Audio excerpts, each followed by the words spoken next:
Buddha, yang paling penting itu Manggala Sutta. Betul ya Bante ya? Ayo coba, gimana jawabnya? Kalau mau dijawab betul itu sulit. Karena Sang Buddha mengajar 45 tahun. Tripitaka itu satu lemari, betul ya? Masa satu lemari itu yang paling penting cuma 2 lembar toh? Nah, tidak mungkin dalam hati. Tapi kalau saya tidak menjawab, nah ini keluarganya di belakang semua. Ini harga diri bapaknya itu dipertaruhkan ini. Dan keluarganya baik. Mungkin kalau saya jawab ya, enggak Pak, bukan Manggala Sutta, langsung ngerem. Bantu jalan kaki aja. Bapak Ibu Saudara, lalu saya jawab begini. Iya Pak, Manggala Sutta itu salah satu yang paling penting. Begitu ya? Salah satu. Ya, itu kalau belanja di mall namanya Up-to. Kalau Bapak Ibu ke mall, lihat diskon 75%, ditulis kecil-kecil Up-to. Ya, UP spasi TO, Up-to. Itu bahasa Inggris artinya sampai dengan. Pas kita sudah cari-cari baju, bayar, kortingnya cuma 15%. Lah itu 75% untuk up-to Pak, up-to, sampai dengan. Lah yang 75% yang mana? Kaos kaki sebiji. Nah itu di mall itu. Jadi saya jawab, salah satu yang paling penting. Senang nggak semua? Lalu Bapak Ibu Saudara, sesampainya saya di Putih Wihara, saya merenung. Benar nggak ya? Manggala Sutta sebagus itu, sepenting itu. Tapi kenyataannya, Bapak ini keluarganya bagus. Betul ya? Mana lebih penting, praktek atau teori? Dua-duanya penting. Tapi di sini saya melihat prakteknya sudah benar. Mesti teorinya benar. Maka dari itu Bapak Ibu, saya buka Manggala Sutta. Silakan dibuka Bapak Ibu.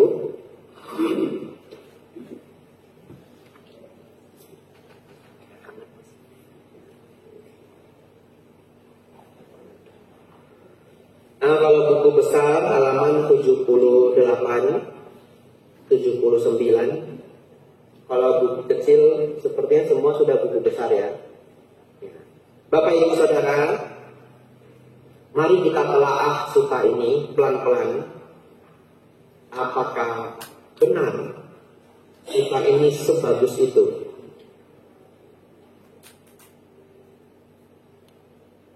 Halaman 79 ya. Baik, saya bacakan, Bapak Ibu konsentrasi. Demikian telah saya dengar. Pada suatu ketika Sang Begawa berdiam di Jetavana. Arama milik Hartawan anak Habibita di dekat kota Sawaki. Bapak Ibu Saudara, demikian yang telah saya dengar ini adalah ungkapan Bhante Ananda. Artinya Bhante Ananda mendengar dari Sang Buddha. Pada suatu ketika Sang Bagawa itu artinya Sang Buddha. Bagawa artinya yang beruntung. Tapi sering diterjemahkan yang memiliki berkah. Ya, karena orang kalau punya berkah, ya beruntung begitu. Berdiam di Jetavana. Wana itu hutan. Jadi ini Jetavana, hutan Jeta. Arama milik hartawan Anatha Pindika. Anatha Pindika ini adalah nama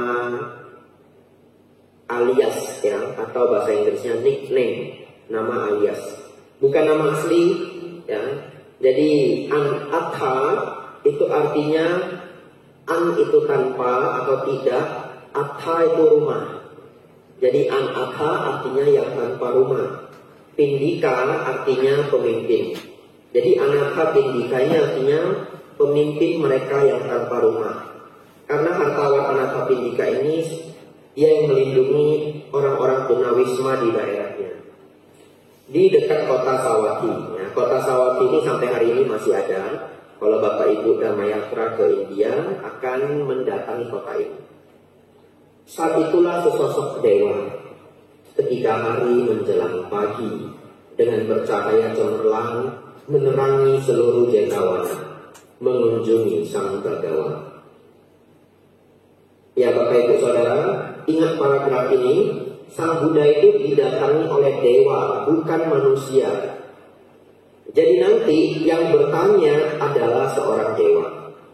Nah, dewa ini dikatakan bercahaya cemerlang. Paragraf ketiga. Setelah datang menghormat sang Bagawan, ia berdiri di satu sisi yang layak. Dengan berdiri di satu sisi yang layak itulah ia memohon sang Bagawan dengan syair berikut ini. Bapak Ibu Saudara, di paragraf sebelumnya dikatakan, ini ada yang unik di sini. Setelah datang menghormat sang Bagawan, ia berdiri di satu sisi yang layak. Dengan berdiri di satu sisi yang layak itulah ia memohon sang Bagawa dengan syair berikut ini. Jadi dewa itu bertanya, Bapak Ibu Saudara. Pertanyaannya paragraf selanjutnya. Tapi Bapak Ibu lihat dewanya itu tidak duduk. Betul ya? Pertanyaannya, kenapa dewanya tidak duduk? Unik ya? Jadi dewa itu kalau mendatangi sang Buddha itu berdiri. Kalau manusia duduk. Kenapa dia tidak duduk? Jawabannya adalah karena dia tidak bisa capek, Bapak Ibu. Dewa kan tidak bisa capek kok. Ya, tapi ya itu adalah salah satu alasan. Tapi itu kebiasaan mereka. Ya memang mereka para dewa itu menggunakan dharma dengan berdiri, tidak duduk.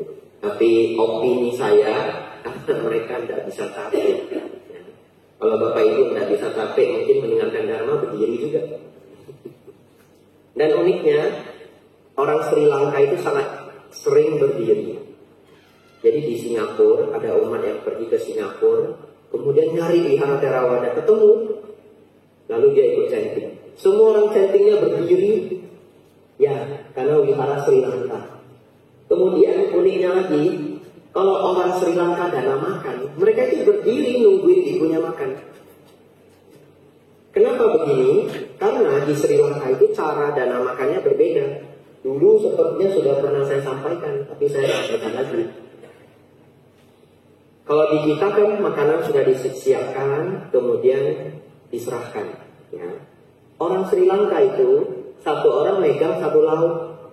Orang pertama megang nasi, bikunya duduk di meja. Semua piringnya kosong.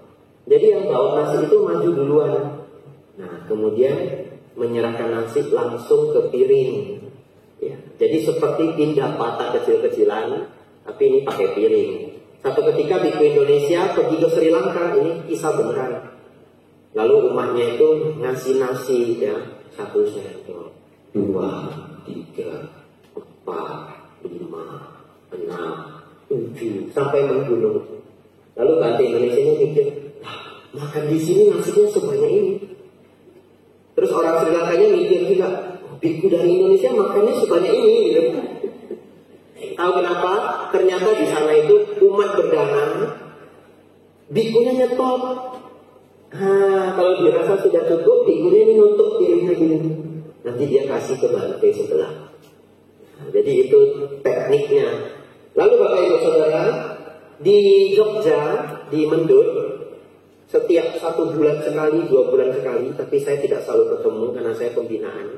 Itu ada satu grup orang Sri Lanka datang dan makan ke Mendut.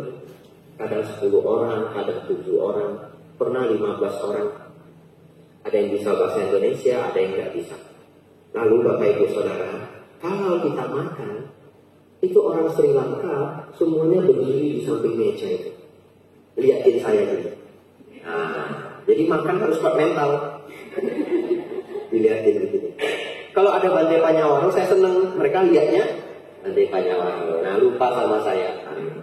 Tahu kenapa mereka lihatin? Mereka itu kepengen banget ngambilin sayurnya ke piring kita. Karena itu kebiasaannya. Nah, jadi mereka itu kalau ngambilin sayur, taruh di piring Bante Panyawaro, beliau itu diem aja. Karena tahu itu tradisi mereka. Nah, mereka taruh sambal, taruh sayur nangka. Mereka taruh apa yang mereka anggap enak. Jadi yang mereka anggap enak itu ya mereka berpikir, nah bagi bantenya enak juga gitu ya. Mereka sangat senang itu sayur nangka, terong. Orang Sri Lanka katanya setiap hari makan terong. Mereka taruh. Kalau tidak ada Bante Panya, saya sendiri, saya dilihatin. Laki-laki itu berkumpul bisa 5 orang, bisa 6 orang. Lalu kadang tangannya dilipat begini. Lihatin saya ini. Lama-lama terbiasa ya. Nah, jadi kalau Bapak Ibu suatu ketika makan dilihatin, latihan ya. Sambil ingat saya. Saya kadang makan dilihatin juga. Di beberapa wihara itu bikunya makan kan ditungguin sama umatnya. Tapi sudah jarang. Ya, kebanyakan umatnya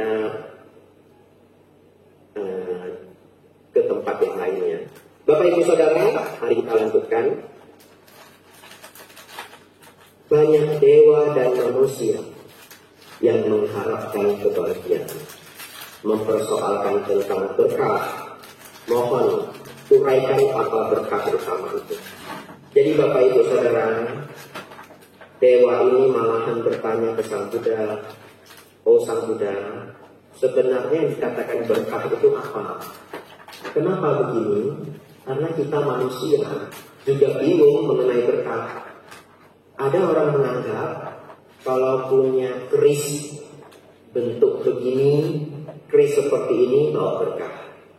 Ada yang menganggap kalau punya tanaman jenis ini bawa berkah. Ya, dulu waktu saya SMP, lohan katanya bawa berkah. Ingat ya? Wah, lohan harganya mahal sekali. Di Medan itu ada orang saya nggak kenal tapi diceritain dia bisnis itu oli, ganti oli mobil. Dia jual mobil pangkernya 60 juta, uang dulu loh 60 juta. Beli lohan seekor. Wah, dia senang sekali. Dapat yang kualitas top. Minggu depan ikannya mati. Waduh, hilang satu pangker ya. Jadi,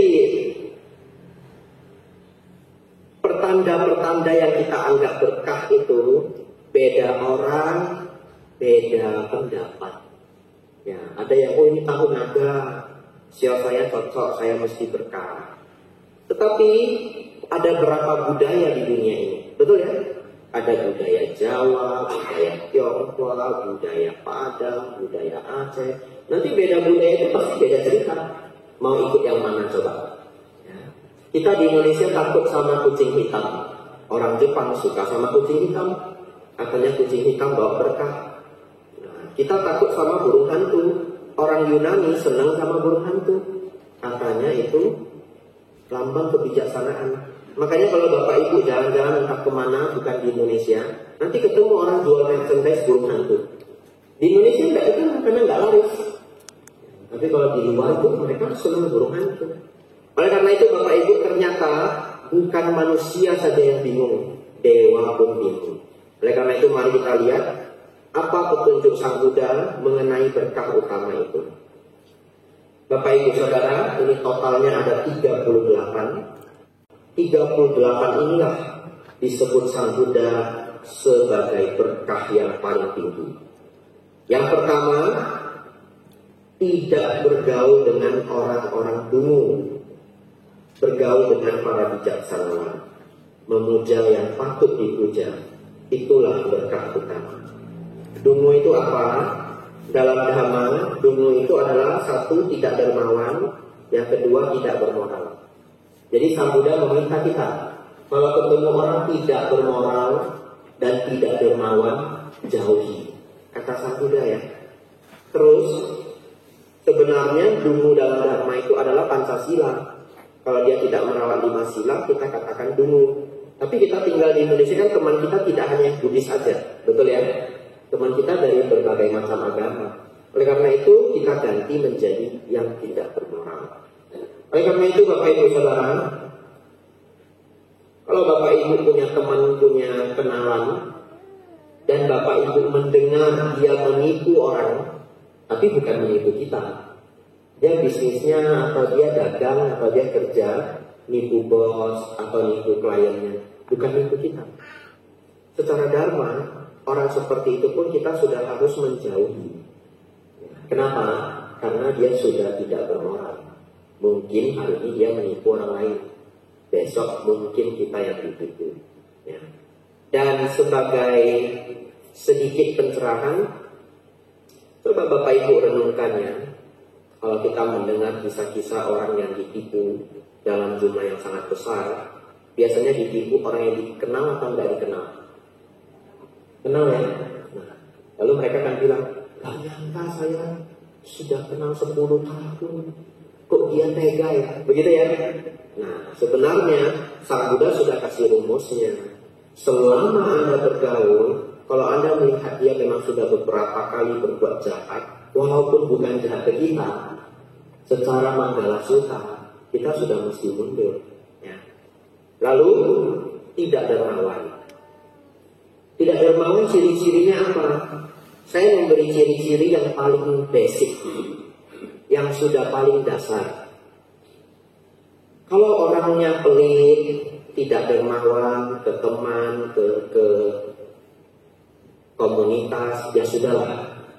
Saya masih menganggap itu 50-50. Tapi kalau Bapak Ibu menemukan ciri-ciri ini, dia bahkan sangat pelit sama orang tua sendiri, padahal mampu. Tak ulangi ya, padahal mampu. Kira-kira dia saja kepada orang yang paling berjasa dalam hidupnya itu dia tidak mau membalas budi, apalagi ke Anda. Betul ya? Orang tua itu kan sudah yang paling berjasa untuk kita. Kalau orang tua yang baik, ada orang ketemu orang tua yang kurang baik. Orang yang merawat dia itu menjadi pengganti orang tua. Ya, secara dharma, orang tua kita yang sebenarnya adalah yang merawat kita. Jadi kalau seseorang itu mungkin ditinggalkan ayah ibu kandungnya, kemudian dia diasuh sama nenek, sama kakek, sama paman, sama temannya orang tua. Siapapun yang merawat dia, itu orang tua yang sebenarnya. Secara dharma. Nah dia harus belajar membalas budi kepada orang yang merawat. Itu Bapak Ibu Saudara, kategori dulu tidak bermoral dan terlalu pelit, terutama pada keluarga sendiri. Lalu Sang Buddha mengatakan bergaullah dengan para bijaksana, memuja yang patut dipuja. Ini Bapak Ibu sangat penting ya, kalau Bapak Ibu punya teman yang bijaksana, umumnya kalau kita curhat, kita tidak didorong kepada konflik ya, karena dia bijaksana, dia bisa mendinginkan hati kita ya. Kadang-kadang dia cuma kasih 2 kalimat aja kita sudah dingin ya. Kalau di STI itu salah satunya Bante Ditayanyo. Pernah kesini enggak? Beliau di Singkawang. Kalau punya masalah itu ya mesti cari beliau.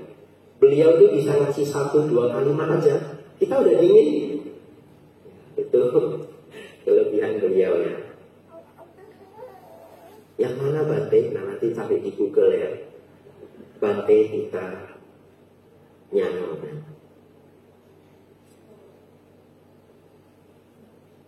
Kita lanjut Bapak Ibu Saudara. Bertempat tinggal di tempat yang sesuai, memiliki timbunan kebajikan di masa lampau, membimbing diri dengan benar, itulah berkah utama. Bapak Ibu tinggal di Pekalongan, di sini tidak ada perang, ya, tidak ada bencana, sudah tempat yang sesuai. Semuanya baik ya, jadi bisa dilihat Bapak Ibu punya timbunan kebajikan di masa lampau yang baik. Apalagi hari ini datang ikut puja bakti, yaitu sudah membimbing diri dengan benar. Berpengetahuan luas, berketerampilan, terlatih baik dalam tata susila, dan bertutur kata dengan baik. Itulah berkah utama. Bapak Ibu Saudara, kalau seseorang, saya pikir anak muda ya umur 19, umur 20,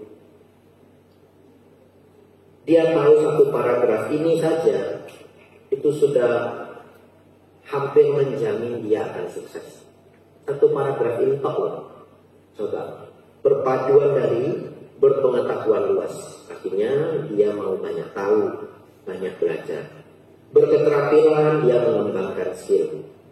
Sesudah itu terlatih baik dalam tata susila. Attitude-nya bagus. Sesudah itu tutur katanya baik. Waduh, kalau anak umur 20, 21, 22 tahu 4 hal ini, dia pasti sukses. Ya, dia pasti sukses. Umumnya skillnya tinggi, ngomongnya tidak pintar. Tidak tahu kalau di sini. Kalau di kota Medan, itu bengkel motor yang engineer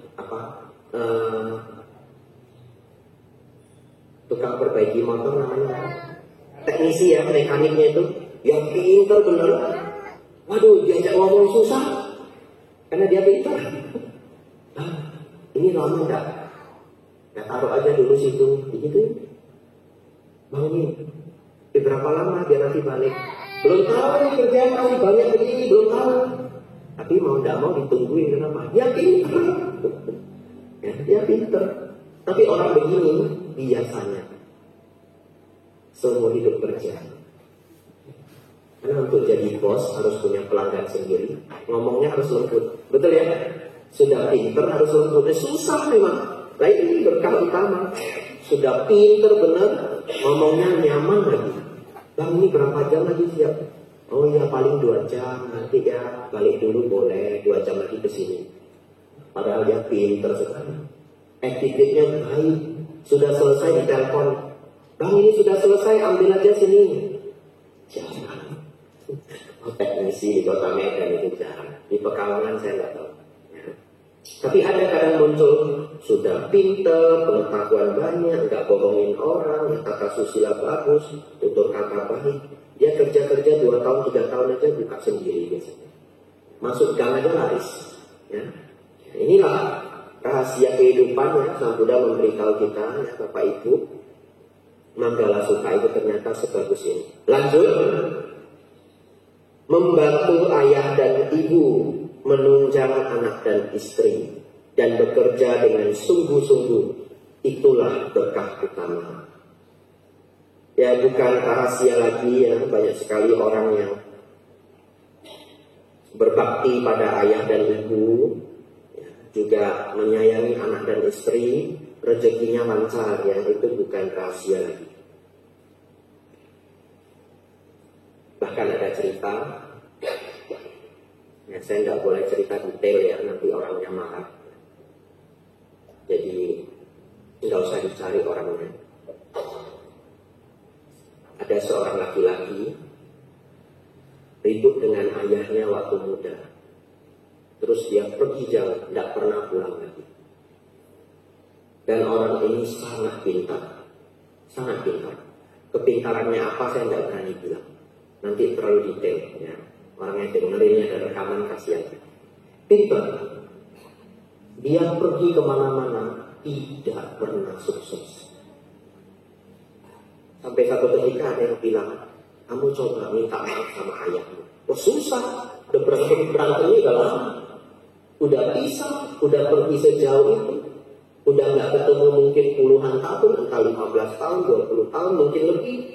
Sulit sekali. Tapi karena dia banyak sekali problem hidup, akhirnya dia mengalah.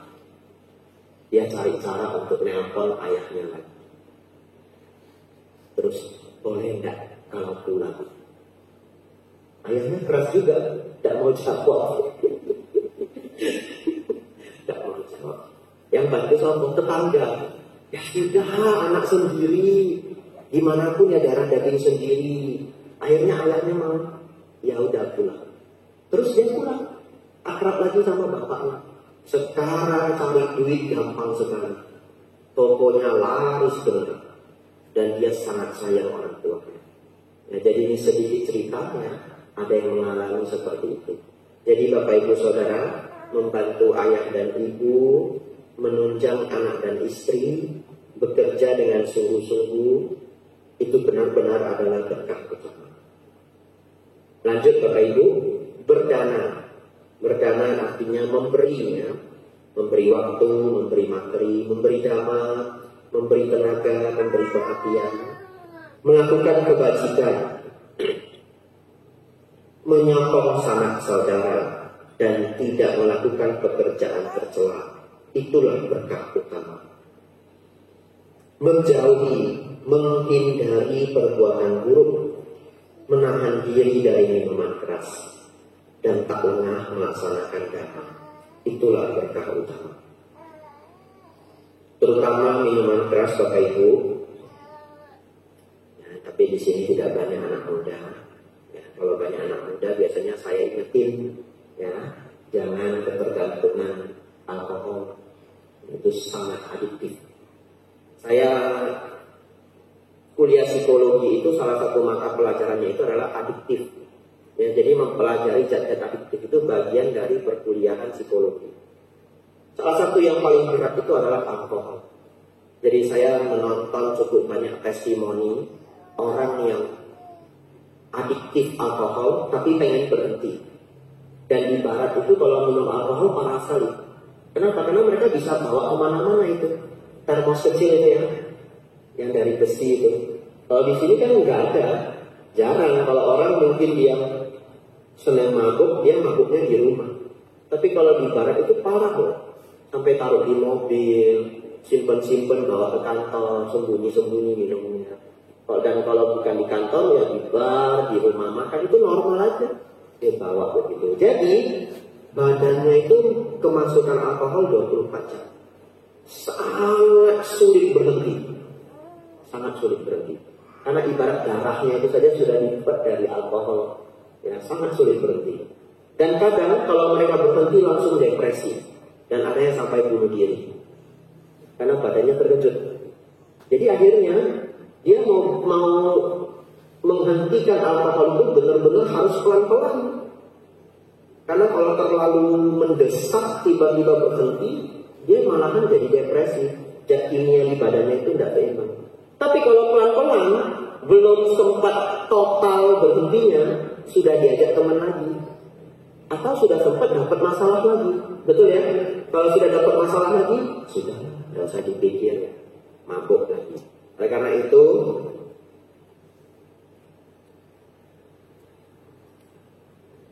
jangan sampai ketagihan minuman keras ya. Bagi yang sudah minum, kurangi pelan-pelan ya, secara bertahap karena sangat tidak sehat untuk liver. Ya, liver bisa jadi sirosis, liver bisa jadi keras. Dan tak lengah melaksanakan dhamma, itulah berkah utama. Selanjutnya Bapak Ibu, ini paragraf yang sulit dilatih, ya, kedengarannya sederhana, tetapi tidak gampang melatihnya. Dan ini paragraf yang saya favorit juga. Menghargai, berendah hati, merasa puas dengan yang dimiliki, ingat budi baik orang, dan mendengarkan dhamma pada waktu yang sesuai. Itulah berkah utama. Jadi Bapak Ibu Saudara, Sang Buddha menyusun pelajaran ini dengan sangat seksama. Beliau tahu kalau Bapak Ibu sudah praktekkan yang sebelum-sebelumnya, biasanya hidup menjadi sukses. Kalau sudah sukses, masalah berikutnya adalah menjadi sombong. Betul ya? Nah, jadi beliau kasih ini anti racunnya. Beliau tahu sudah praktek yang sebelum-sebelumnya sudah sukses. Jangan lupa untuk menghargai orang lain. Berendah hati, merasa puas dengan yang dimiliki.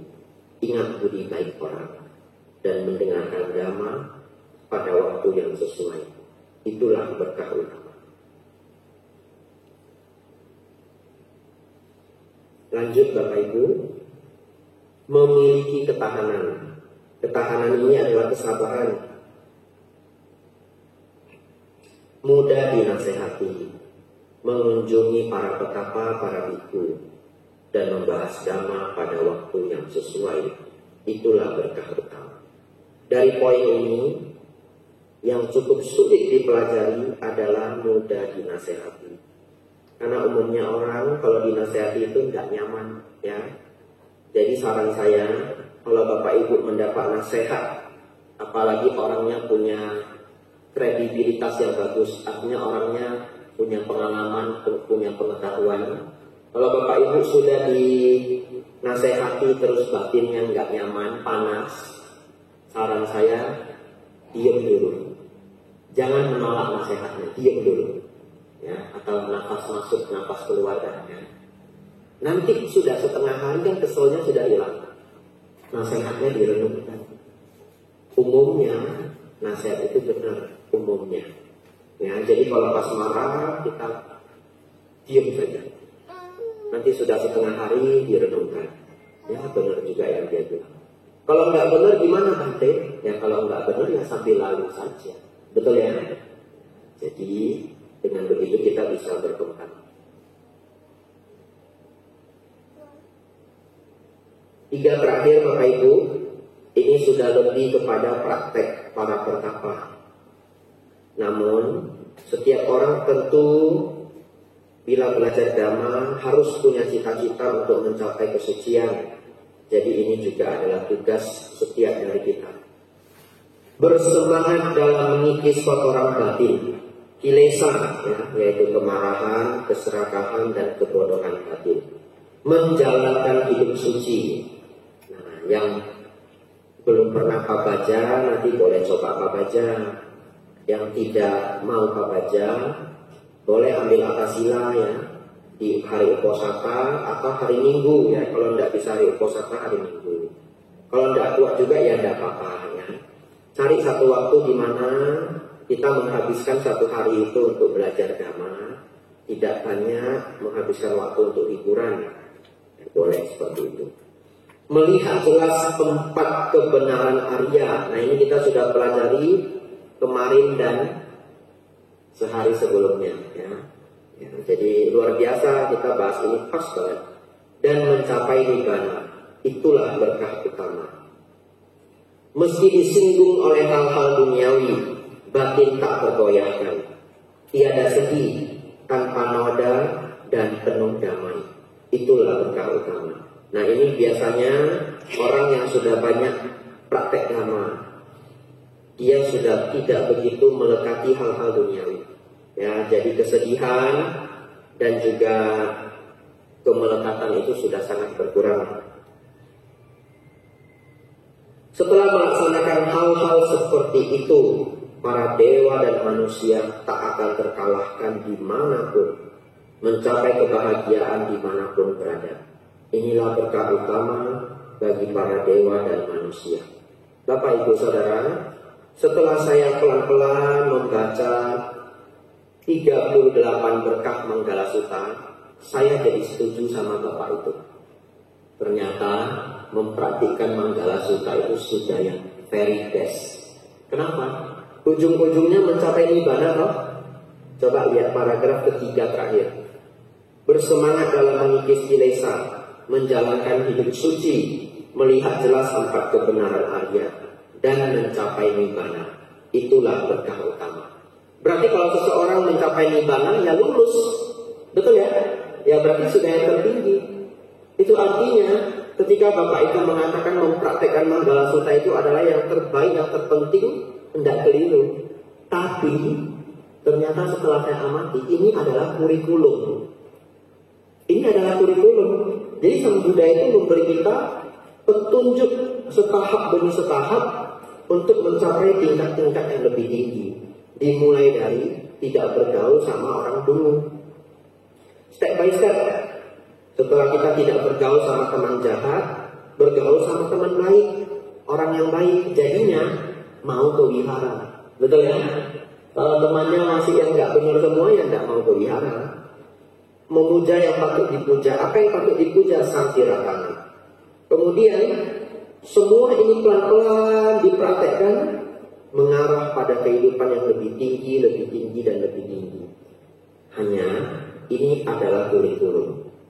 Kita masih butuh memahami secara jelas setiap bagiannya. Contoh, di sini ada melihat jelas tempat kebenaran Arya. Kalau nggak belajar tempat kebenaran mulia kan nggak ngerti, betul ya? Cuma satu kalimat kok. Tapi kita sudah belajar 2 hari. Jadi, oh ya maksud. Bersemangat dalam mengikis kilesa. Kilesa itu apa? Kita harus pelajari. Bapak Ibu Saudara, ternyata ini adalah kurikulum yang sangat luar biasa. Bapak Ibu, saya sangat menyarankan Bapak Ibu boleh mengambil Manggala Sutta ini sebagai petunjuk hidup. Ya.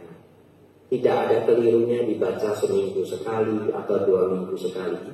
Terus kita lihat bagian mana yang mungkin kita belum terlalu baik mempraktekkannya. Ya, Kita baca 38 itu mesti dapat yang menginspirasi kita. Contoh, baca, tiba-tiba terbaca rendah hati. Aduh, akhir-akhir ini saya rada sombong ini. Gitu ya. Terus kita kurangi. Baca, mudah dinasehati. Aduh, tadi saya ditegur sama guru, ditegur sama orang tua, gak nyaman sekali. Tapi inilah kata Sang Buddha, harus jadi orang mudah dinasehati. Jadi setiap kali kita membaca, kita bisa mendapatkan inspirasi baru. Bapak Ibu Saudara, itulah pelajaran saya malam hari ini.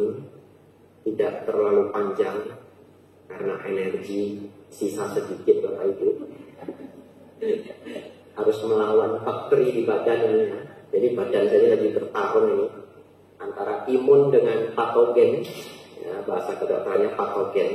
Patogen itu yang ganggu di badan kita, bisa kuman, bisa bakteri. Ya, mudah-mudahan saya menang dari pertarungan ini ya. Ini pertarungannya makan energi nih. Ini beneran lemas ini Bapak Ibu ya. Ini telan santri 2 biji ini sebelum turun. Tapi saya senang sekali ya, perjalanan pelajaran kita berjalan sangat lancar. Silahkan, sudah lengkap semua 3 hari pelajaran saya. Saya sangat yakin kalau orang hidup mengikuti Manggala Sutra, semuanya akan baik, ya. Dan memahami 4 kebenaran mulia, batin akan menjadi baik. Jadi Bapak Ibu, 3 hari ini dasar agama Buddha yang sangat kuat, sangat kuat. Semoga membawa manfaat besar untuk Bapak Ibu semua. Ya, mari kita tutup. Semoga Bapak Ibu Saudara semakin maju dalam dhamma, semakin maju dalam kehidupan. Sabe satta bhawatu sukhita.